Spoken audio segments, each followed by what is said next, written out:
Panginoon. Amen.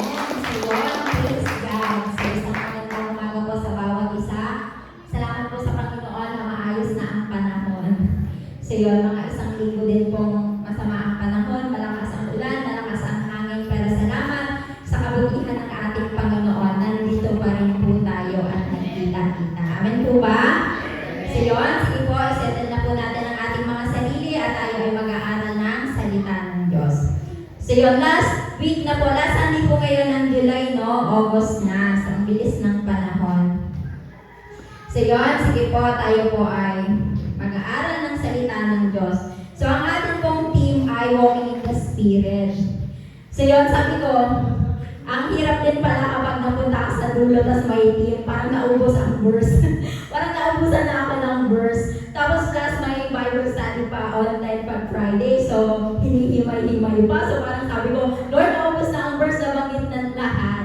Pero diba, ang salita ng Diyos ay mayaman. So yun, hindi siya na mauubos. So yun, amen. So yun, ang team na ating pinag-aaralan ay Walking in the Spirit. Parang continuation lang to ng teaching ni Brother Cap. So yun. So, ang ating pong verse,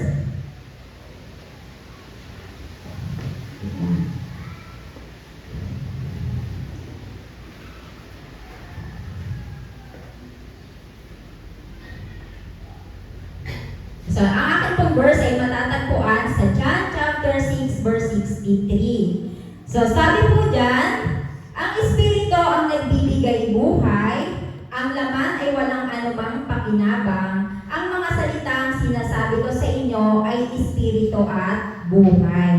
So yun, amen po ba? So tayo po muna isaglit na manalangin. Father God, maraming salamat po Ama sa umagang ito.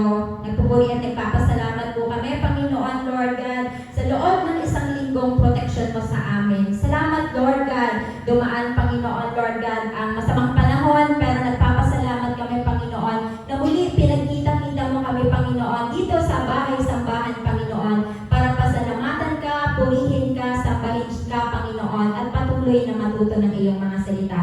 Salamat po Father God. Sa umagang ito ang dalangin ko po, ang banal na Espiritu mo ang aming maging tagapagturo. Malinaw po namin maunawaan ang nais mong Lord sabihin sa bawat isa sa amin. Lord, ang lahat ng Lord lalabas sa aking bibig na iyong mga salita ay magbigay kapurihan sa dakilang pangalan mo. Kinukumit po namin sa iyo ang pag-aaral na to sa pangalan ni Jesus.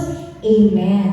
So yun, ang sabi po dyan, ang Espiritu ang nagbibigay buhay, ang laman ay walang anumang pakinabang. Ang mga salitang sinasabi ko sa inyo ay Espiritu at buhay. So ang salita daw po ng Panginoon ay Espiritu at buhay. Ayon po sa ating binasa. Kaya pwede po nating sabihin na ang paglakad sa Espiritu ay paglakad sa salita ng Diyos. Amen po ba?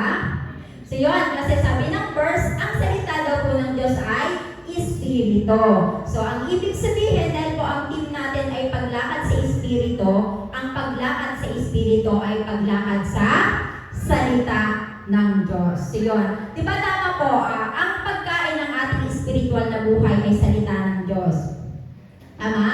Amen. So kapag ang ating spiritual na buhay ay laging busog ng salita ng Diyos, anong mangyayari? Ito ay lalakas, lulusog, sisigla, lalago. Tama po ba? At ang magiging result nito, malalakaran natin ang salita ng Diyos. Maipapamuhay natin ang salita ng Diyos. Pero, hindi po, di ba, sa ating mga Kristiyano, may mga pagkakataon na struggle po tayong lakaran ang salita ng Diyos. Di naman po talaga madali, tama po ba? So yun, talagang nagagawa lang po natin yun sa biyaya ng ating Panginoon. So hindi madali kasi nandito pa tayo sa mundong ito. So hindi rin madali kasi may mga hadlang din sa puso natin kung bakit ang salita ng Diyos na ating napapakinggan, hindi natin naisa sa buhay. Kasi mayroon ding mga humahadlang sa ating puso. Na, basa niyo na po ba yung parable of the sower? Yung apat na uri ng lupa kung saan natanim ang binhi. So yun, isa lang, nabanggit po doon na isa lang yung nakapamunga.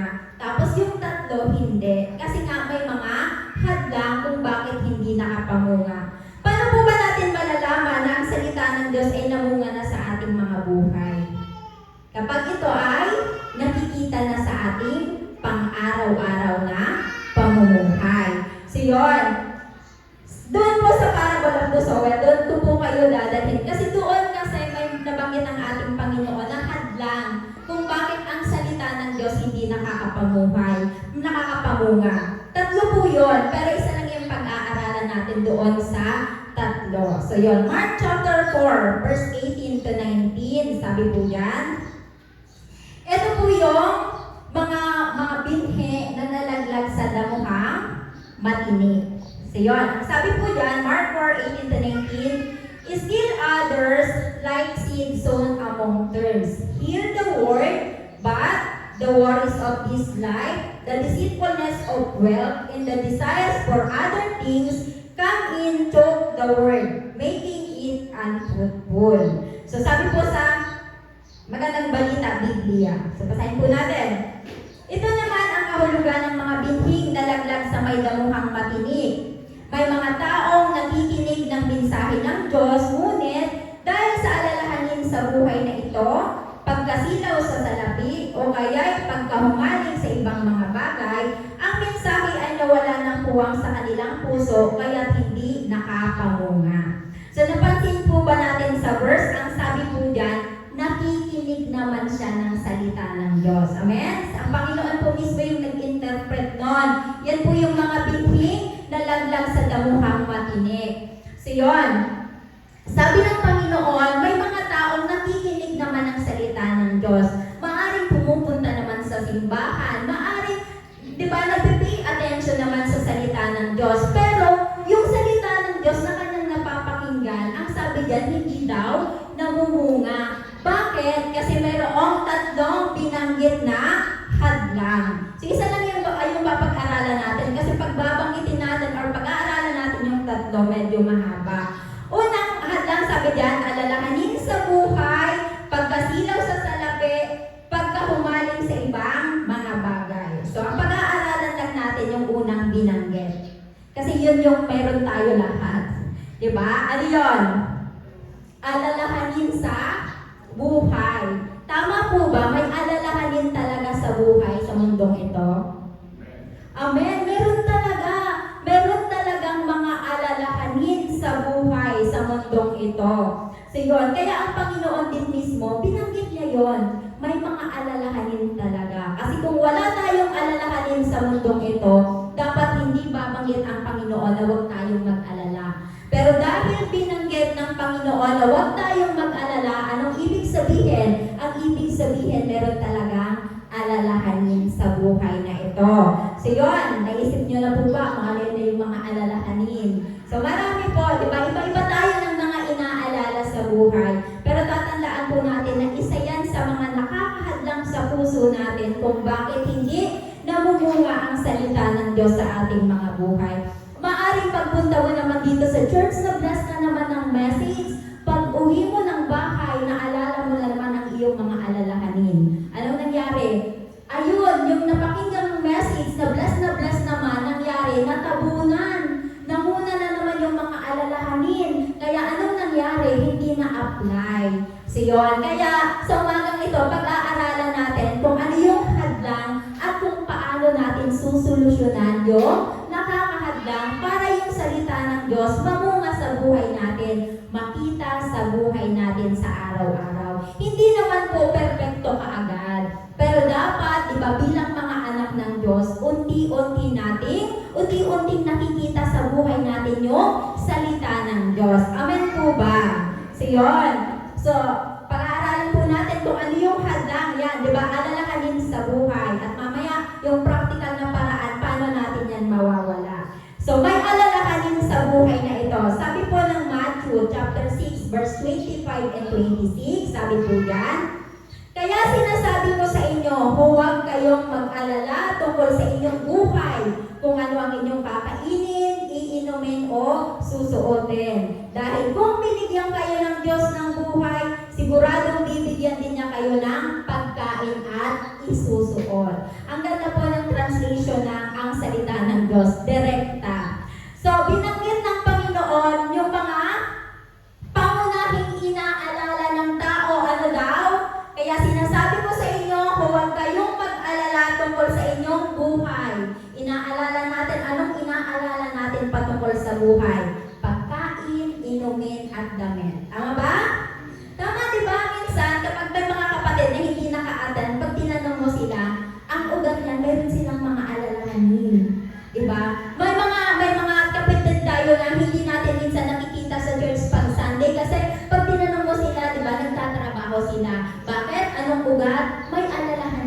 sila. So may alalahanin talaga ang buhay na ito.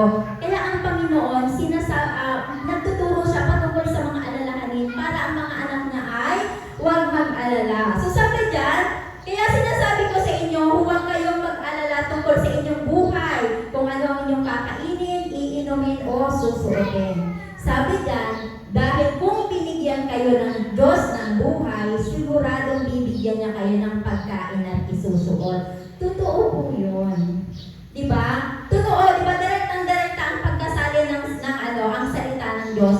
Kung binigyan ka nga naman ng Diyos ng buhay, bakit inaalala mo si Lord ang mag-maintain ng buhay mo? Tama po ba? Diba si Lord ang may hawak ng buhay natin? Tama? Kahit marami tayong pera, hindi natin pwedeng bayaran ang Diyos para sabihin, extend mo pa yung buhay ko. Kasi siya ang may hawak ng buhay natin. So, anong sinasabi ng Panginoon? Huwag kang mag-alala sa kung ano ang kakainin, kung ano ang iinumin, kung ano ang susuotin dahil kung pinagkalooban ka niya ng buhay, pagkakalooban ka rin niya na pagkain, inumin at damit. Dahil alam niya, yun ang kailangan mo para mabuhay. O, tingnan natin. Sabi po sa kasunod na verse 26, sabi po dyan, tingnan ninyo ang mga ibon sa himpapawid. Hindi sila nagtatanim o nag-aani o nag-iipon ng pagkain sa bodega. Ngunit pinapakain sila. Yun, di ba? Sabi ng Panginoon, tingnan daw natin ang mga ibon. Ayan, kahit hindi natin hanapin, naghuhuni-huni sila. Kumakanta-kanta, lumilipad-lipad lang, pero kumakain. Sana all ibon. Diba? Walang ginagawa. Kumakanta-kanta lang maghapon, pero kumakain. Sana all. Diba? So yun, sabi ng Panginoon, kung ang mga ibon na yan, sabi niya ganyan, wala silang ginagawa, pero pinapakain. Bakit pinapakain sila ni God? Kasi binigyan sila ng buhay ni God. Para kay God, obligado kong i-provide ang pangangailangan ng mga ibon o lahat ng mga binigyan ko ng buhay. Kasi nga siya ang nagbigay ng buhay. Kapag binigyan ng Diyos ang hayop ng buhay, ipoprovide na din yung pagkain nito. Bakit? Hindi irresponsable ang ating Diyos. Mabuting Ama ang ating Diyos. So yun, di ba? Kung ang mabubuting Ama dito sa lupa, nagpo-provide sila para sa kanilang pamilya. Ganun din si God, alam binigyan niya tayo ng buhay, tapos pinabayaan niya na lang tayo. Diba? Hindi tayo pababayaan. Sabi dyan, tingnan ninyo ang mga ibon sa himpapawid. Hindi sila nagtatanim, nag-aani o nag-iipon ng pagkain sa bodega. Ngunit pinapakain sila ng inyong amang nasa langit. Hindi ba't mas mahalaga kayo kaysa sa mga ibon? Tanong, pinagdudahan mo na ba na mas mahalaga ang ibon kay God kesa sa'yo? Nagduda ka ba doon?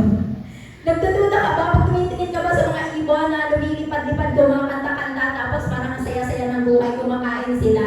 Tapos ikaw iniisip mo, Lord, kakain pa kaya ako bukas? Kaya ganon. Pag ganon, di ba, ang magiging dating naman, mas mahalaga kay God yung ibon kaysa sa atin. Pero sabi dyan, nagtanong si God ay si Jesus, hindi ba mas mahalaga kayo kaysa sa mga ibon? Diba? Yes, mas mahalaga tayo. Alam niyo po ba kung bakit mas mahalaga tayo kaysa sa mga ibon? Kasi ang Diyos Ama sa langit, pinadala ang kanyang anak, mamatay sa krus ng Kalbaryo. Para kanino? Para sa atin, hindi para sa mga ibon. Kaya mas mahalaga talaga tayo sa mga ibon. Totoo po yun. So yun. Kaya, huwag mag-alala, sabi ng Panginoon, huwag mag-alala patungkol sa buhay mo, sa dadamitin, sa kakainin, di ba? Kasi sabi ng Panginoon, kung yung mga ibon, hindi sila kumakain, hindi sila nagtatrabaho, hindi din sila nag-iipon. So yun, di ba, kumakanta-kanta maghapon, lumilipad-lipad maghapon, pero kumakain sila. Tayo pa kaya?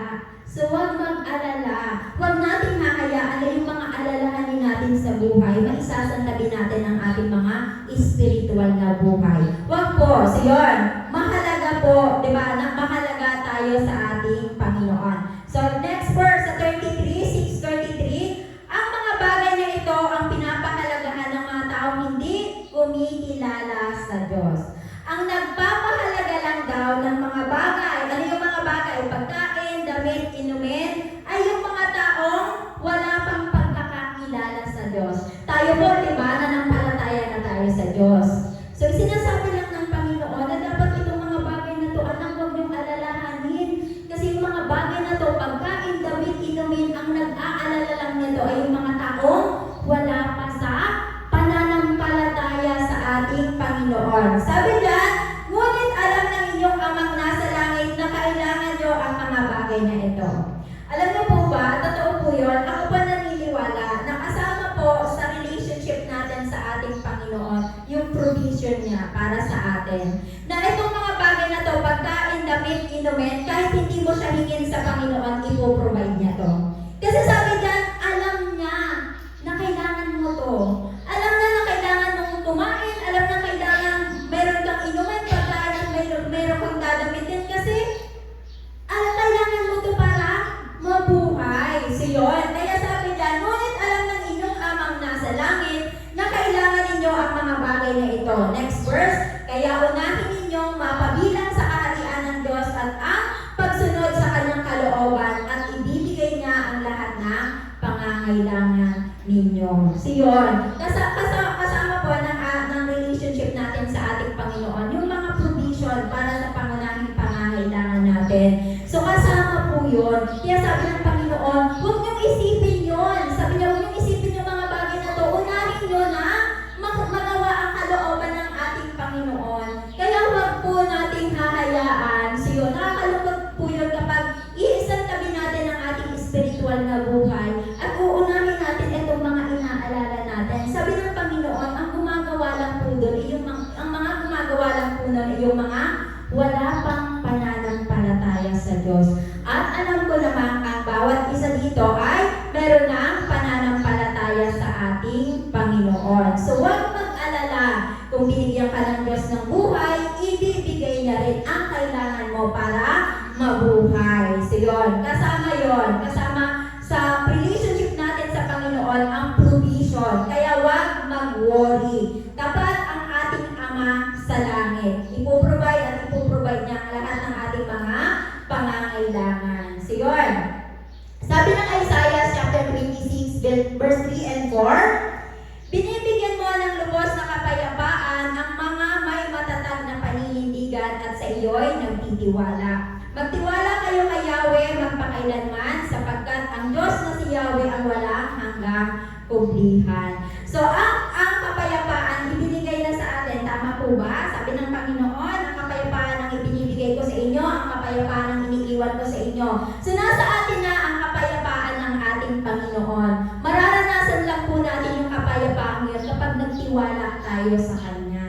Pag lagi tayong nag-worry, hindi po natin hindi po natin mararanasan ang kapayapaan. Kasi sabi diyan, binibigyan mo ng lubos ng kapayapaan ng mga may matatag na paninindigan at sa iyo'y nagtitiwala. So magtiwala sa provision ng Panginoon sa bawat araw.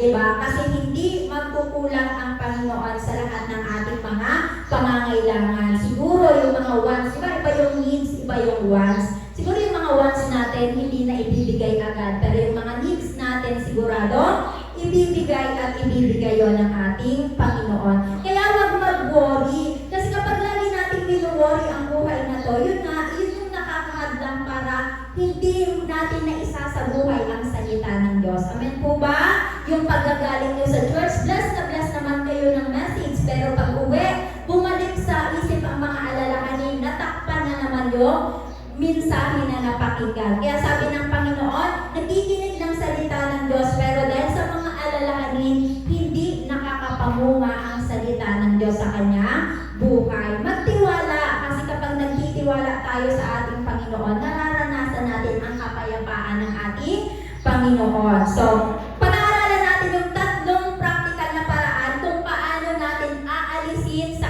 ating mga puso ang worry na nakakahadlang para mamunga ang salita ng Diyos. Number 1, practical ways we can weed out worries. Number 1, talk with God about your worries. So kapag nag-aalala tayo, kausapin natin ang Diyos. Ano ba yung mga inaalala natin sa buhay? So sabi ng Philippians chapter 4 verse 6 and 7, sabi po dyan, don't worry about anything, instead, pray about everything. Tell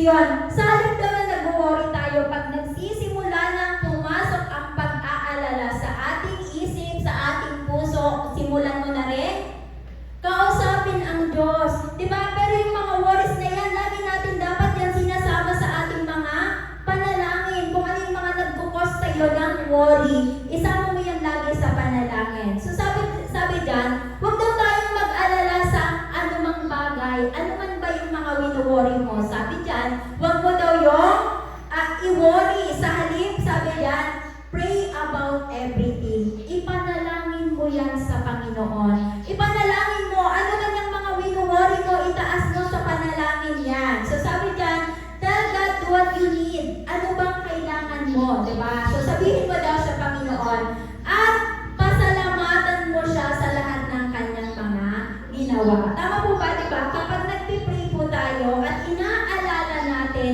yung mga nakaraan kung paano tayo pinagtagumpay ng Panginoon, somehow nakakatulong po yun, diba? Na-recall sa atin kung gaano kabuti ng ating Panginoon.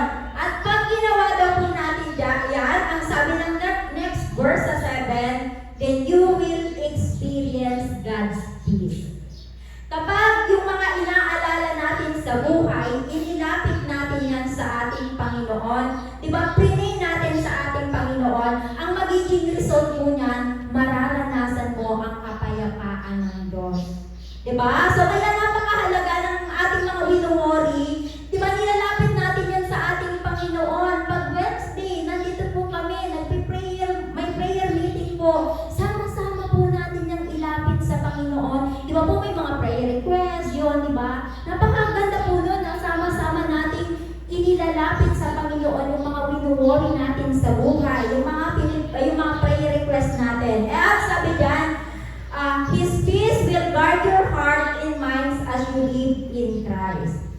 So yun, yung kapayapaan daw ng Lord, yung mag-iingat sa ating puso. Kaya sa mga panahon na ikaw ay nag-worry, isa sa mga paraan para yun ay mawala, manalangin. Ipanalangin natin ang ating mga wino-worry. Sabihin natin kay God, ibigay natin yan sa ating Panginoon. So sabi dyan, if you want to worry, then don't pray.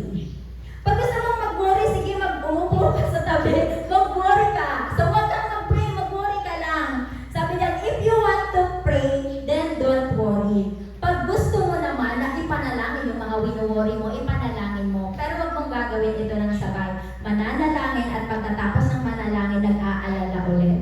Ayun yung sinasabing, binigay mo na sa Lord yung mga alalahanin mo, pagkatapos mong manalangin, inuha mo ulit, binawi mo. Totoo po yun, pag pinili natin yan sa ating Panginoon, ipagkatiwala mo na yan sa Lord kasi alam niya ang gagawin niya.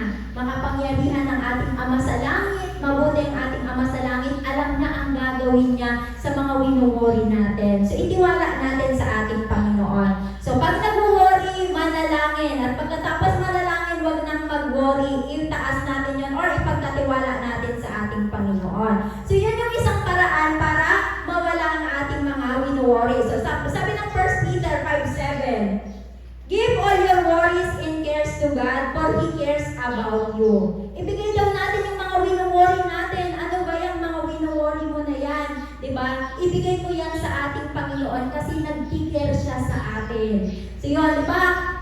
Siya yung bahala. Diba? Nag-care siya, nagmamalasakit siya sa bawat isa sa atin. So, ibigay natin sa ating Panginoon para yung puso natin nakakalaya sa mga alalahanin. Para yung mensahe na ating napapakinggan, nababasa, nakakapabunga siya sa ating mga puso. So, pangalawa, isang paraan po yun ha. So, pag nag-aalala ka, manalangin ka. So, yun, pangalawa, practical ways we can rid out worries. Number 2, rely on God's goodness. So, tanong, mabuti ba ang ating Diyos? Amen, mabuti ang ating Diyos. So, ang ating Diyos na Ama sa Langit ay mabuti. Sa iyong Diyos na wala pang humihiling ng kaligtasan, nagpadala na ng tagapagligtas. Tama po ba? Wala pang nakakaalam na kailangan pala natin ng tagapagligtas, pero si God nagpadala na siya ng tagapagligtas, ang kanyang anak na si Jesus. Wala pang humihingi ng tawad, nagpadala na siya ng sin offering, si Jesus Christ. Ganun kabuti si God. Alam niya ang pangangailangan natin.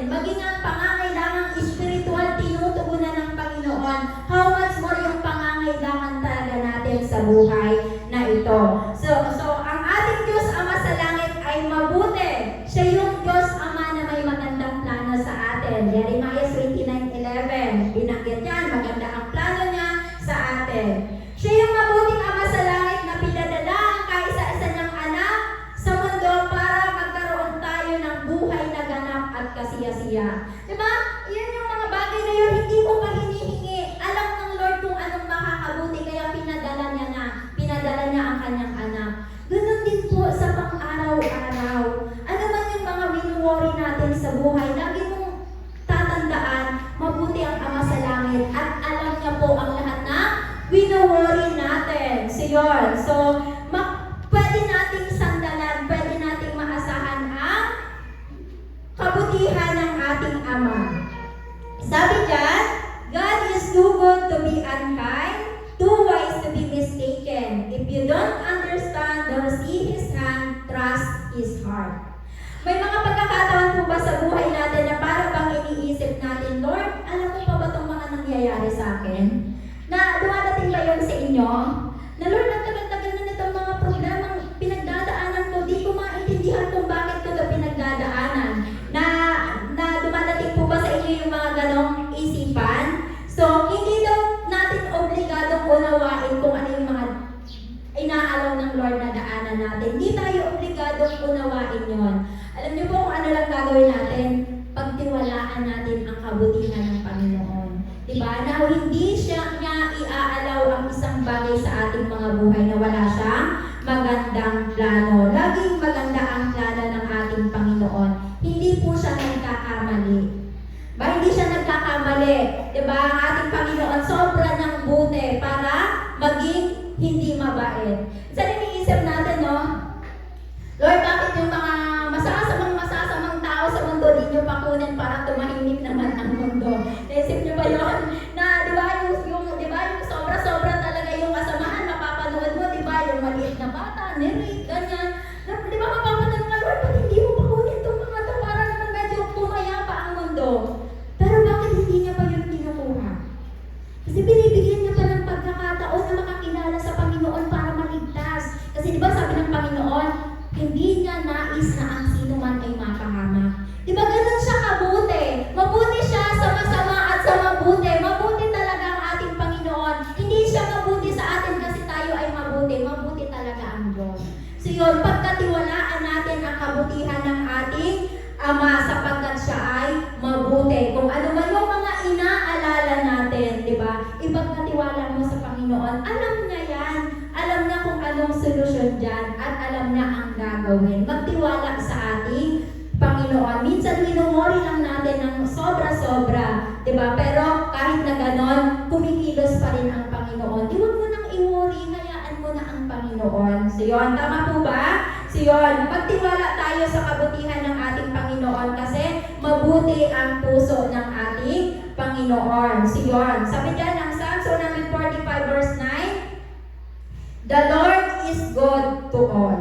Ang Diyos ay mabuti sa lahat. Minsan ba iniisip mo, Lord, ang dami ko ng kapalpakan na gawa, baka hindi ka na mabuti sa akin? Diba? So mabuti ang Lord, kahit na may mga pagkakataon na parang iniisip natin, hindi ko na-deserve, Lord, yung kabutihan mo, mabuti pa rin ang ating Panginoon. Kasi likas sa Kanya ang mabuti. So, sabi diyan, He has compassion on all He has made. Mayroon siyang malasakit, meron siyang compassion sa lahat ng kanyang mga nilikha, kahit ang mga hayop. Parang, di ba, pag binasa natin si Jonah, di ba yung Nineveh? So yun, pag binasa natin doon, makikita natin doon na pinagmalasakitan ng Panginoon kahit yung mga hayop.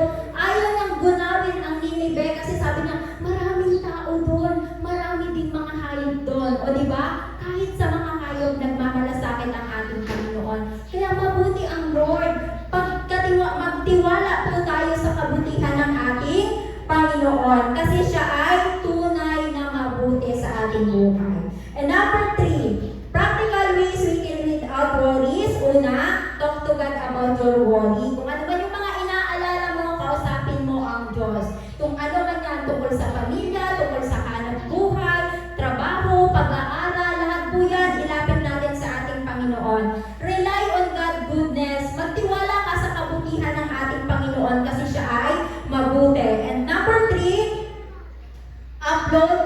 mind with good thoughts.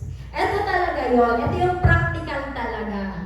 So yun, ang mga wino-worry natin, nag-uumpisa po yan sa isip. So alam niyo po ba kung paano mag-function ng ating kaluluwa? Ang soul po natin ay binubuo ng isip, damdamin, at kalooban. So tatlo po ang bumubuo sa ating kaluluwa.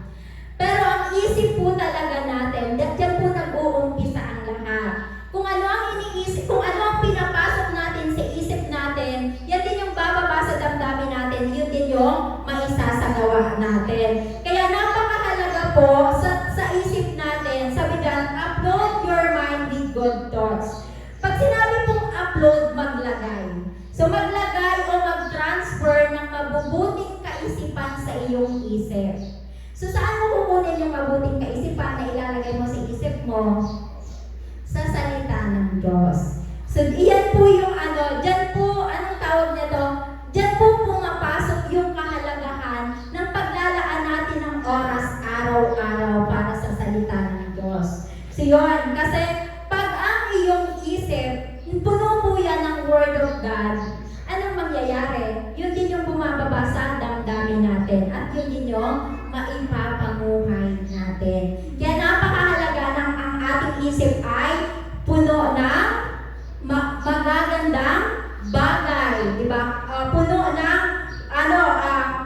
kaisipan ng Diyos. At ang kaisipan ng Diyos ay ang kanyang salita. So napakahalaga po nun. Mahalagang alam natin kung paano nagpapunction ng ating mind para alam natin kung paano natin malalakaran ang salita ng Diyos. So yun, kung ano yung ina-upload natin sa ating isip, yun din ang bababa sa ating emotion at yun din ang ating isasagawa. Kaya pag negative ang nasa isip natin, alalahanin, yun din yung bababa sa damdamin natin at yun din yung ikikilos natin. Kaya napakahalaga na yung thoughts sa isip pa lang, dapat nandyan na ang salita ng Diyos. So yun, sabi po dyan, if you think bad, you feel bad, you do bad. If you think good, you feel good, you do good. Lahat ay nagsisimula sa ating isipan. Kapag ang nasa isip natin ay laging negative, mga alalahanin sa buhay, yun din yung bababa sa damdamin mo. Mag-aalala ka talaga at yun yung maikikilos natin. So yun, kaya dapat ang mind daw natin, punuin natin ng mga good thoughts. So yun, pag nabago ang isip, mababago ang damdamin, mababago ang kalooban. So sabi po na Romans chapter 12 verse 2a. Sabi diyan, do not conform any longer to the pattern of this world, but be transformed by the renewing of your mind. Paano ka daw mababago? Be transformed by the renewing of your mind. Mababago tayo sa pamamagitan ng pagbabago ng ating kaisipan. So, totoo po yun. So, yun, di ba? Mababago ka pag nabago ang kaisipan mo. Kasi kung ano yung nilalagay natin sa isip, yun yung bumababa sa ating damdamin, yun yung naisasagawa natin. Pag nabago na ang isip na ito, mababago na tayo sa kabuuan ng ating soul. So, yun. Kaya napakahalaga yung pinapasok natin sa isip natin. Kaya napakahalaga yung sa bawat araw, meron tayong salita ng Diyos na ipinapasok sa ating isip. So, napakahalaga po nun. So, yun. Mababago tayo pag nabago ang ating mga kaisipan. So, totoo po yun. Kung anong lagi yung iniisip, yun po yung naisasagawa nyo. So, mag-experiment po kayo. Isang araw pag wala po kayong ginagawa, mag-experiment po kayo.